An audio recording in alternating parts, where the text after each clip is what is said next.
Welcome to my very late Metro Division predictions. Yeah, I know we're like a week or so into the season already, but this has really thrown me off the rails, especially the medication. I can't sleep, and I'm now like 2 weeks now. I haven't even worked, so that's a bit of a problem.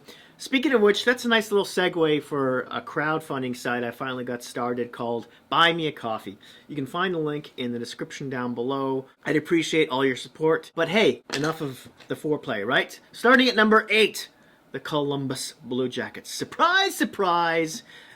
Yeah, they were 29th in offense last season, 25th on defense, 27th on the power play, and 21st on the PK. They get a fresh start this season with a new coach. Tortorella's gone, Larson is in, Atkinson and Jones are also gone. Boakfist and Bean step in on defense. Voracek steps in at the forward position, which should be a better fit for Laine on that first line as opposed to Atkinson, who's a shooter first. Voracek's more of a playmaker, a passer.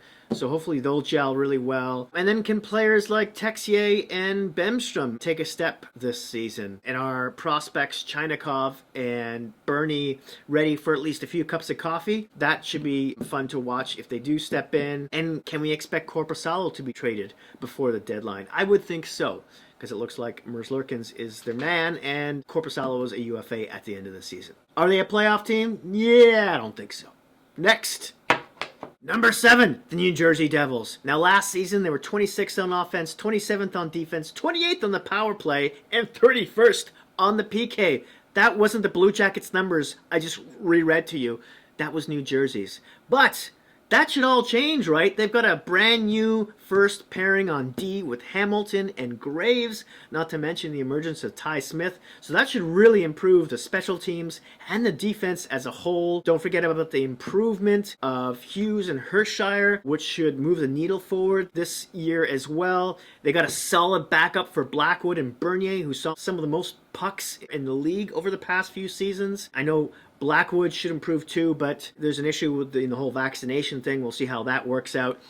In the end, it's going to be about the scoring, right? I don't think there's enough of it. I mean, can Zacha repeat what he did last season after disappointing so far in his career offensively? I don't know. Prospects Holtz and Foote, will they get a chance to step in and maybe give this team a bit of an offensive push? Are they a playoff team? They're inching closer, but yeah, I don't think so. Number 6, the Philadelphia Flyers. Now, last season on offense, they were 15th. On defense, they were 31st. Egad, man. On the power play, they were 18th. On the penalty kill, they were 30th. Now, they brought in some new D to help fix these issues. Ellis, Ristolainen, Yandel, who should step into that first power play. From the forward aspect, they traded away Voracek, obviously, because they had too many pass first setup guys, and they brought in Atkinson, who was a shoot first guy, who they can not only play on the power play but also on the penalty kill. So that's a big thumbs up to that. But in the end, isn't it all about Hart? Really, he needs a bounce back season. And then they brought in Martin Jones to back him up. Collective, huh? Obviously I think Bernier would have been a much better fit there. I mean, Jones had sparks of going back to his early career numbers under the new goalie coach in San Jose, but not enough for me to feel confident about this at all. And then there's some forwards who are injured right now. Some of the younger guys like Allison and Frost, who should step in and help them out on the wing and at center. Don't forget Hayes is out to start the season at their 2C spot. And then York on defense. How many glasses of water will he get in the league this season? And then lastly, can Konecny have a bounce back year? In the end, I have them here because the biggest question mark's in net. And if Hart can bring it this season, I can see them not just jump one spot, but maybe even two. But right now, they're not making the playoffs for me. Number 5, the Pittsburgh Penguins. Now, I could see them dropping a spot or even moving up 1 or 2 spots in the Metro Division with all the injuries and some of their players getting up there in age. Remember, they did finish first in their division last season, and it feels like you can never write these guys off. But, I mean, they were second in offense in the NHL last year. They were 14th in defense, they were 4th on the power play, and 27th on the PK. Crosby, though, he's out for about a month and a half to start the season. Malkin's out till about January-ish. Can Jeff Carter hold on to that number 1C spot while they're gone? I mean, so far so good. Brian Boyle has been a really nice story at 4C. Their goalies. Jerry, he's good during the regular season, but then he lays an egg in the playoffs. Casey DeSmith, if he can stay healthy, he is a real solid backup, so that's good news. Losing McCann and Tanev, man, that hurt, because I don't see as replacing them with Heinen and McGinn an equivalent. There's a prospect in Pulin who might get a few looks here and there. And then their defense is kind of questionable, isn't it? I mean, Marino and Pedersen really need a bounce back year this year. And then they brought in Matheson, who was a bit of a surprise for them after they acquired him from Florida. And then there's Pierre-Olivier Joseph, who had some nice moments last season. And then I looked at that bottom pair on defense and I was like, who? Will they make the playoffs? Possible.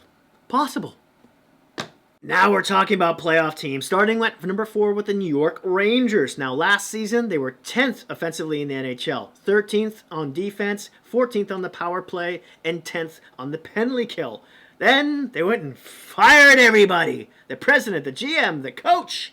They made some big trades. They got tougher. They brought in Reeves and Blais and Goodrow. Then they traded away some skill in Buchnevich. I'm wondering if they overcorrected here because of the Wilson saga. But they obviously expect Lafreniere and Kakko to make up some of that offense lost with the trade for Sammy Blais. Now, their top 4 in defense, it looks solid. It's the bottom pair. It looks a bit sketchy with Nemeth and Lundqvist. Maybe Tenorti will pop in there at some point. Or we could see some youngsters like Jones and Robertson and Schneider take a little bit of a swim. In goal, Shesterkin not only looks like a goalie of the future for them, but of the whole NHL, really. Georgiev is a solid backup. The question is the Gerard Gallant effect. Can he get them playing the way he wants with enough time to make the playoffs? Because I can see this team dropping a couple spaces in the Metro, but not necessarily climbing much. Number 3, the Washington Capitals. They could miss the playoffs. They could finish first in the Metro. I don't know. Now, last season in the NHL, they were 5th in offense, 17th on defense, 3rd on the power play, and 5th on the penalty kill. This club hasn't won a playoff round since they won a cup, and some of their superstars are aging in the wrong direction. Is there a right direction to age in? Ovi, Oshie, Backstrom, the latter of which is still recovering from a hip injury right now. Can Kuznetsov rebound from a really poor season and not be a distraction? So far, so good, right?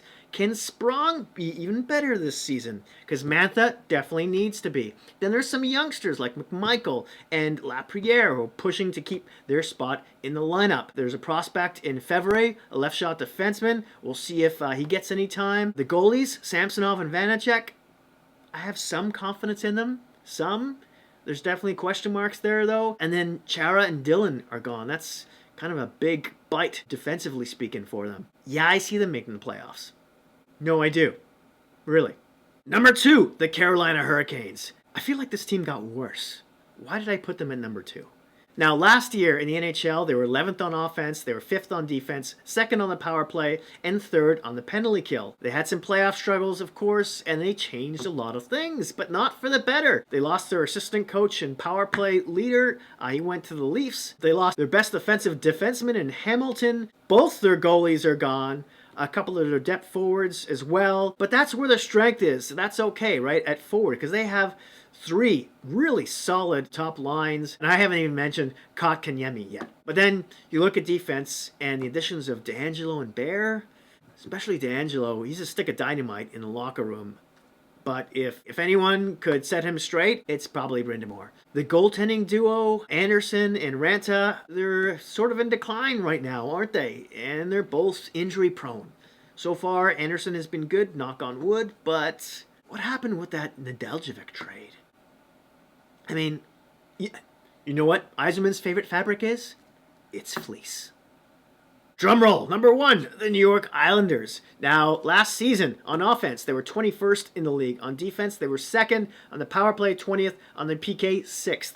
No team wants to see these guys in the playoffs because they will beat you up. I consider them a top 5 team in the league. We all know they've got great defensive depth, but do they have enough offense, especially to carry them all the way through the playoffs? Wahlstrom needs to take a step. Maybe Lou Lamoriello's got to trade coming up his sleeve at some point for a player like, I don't know, Tarasenko, Kuznetsov, Eichel even. Yeah, I know, I'm crazy.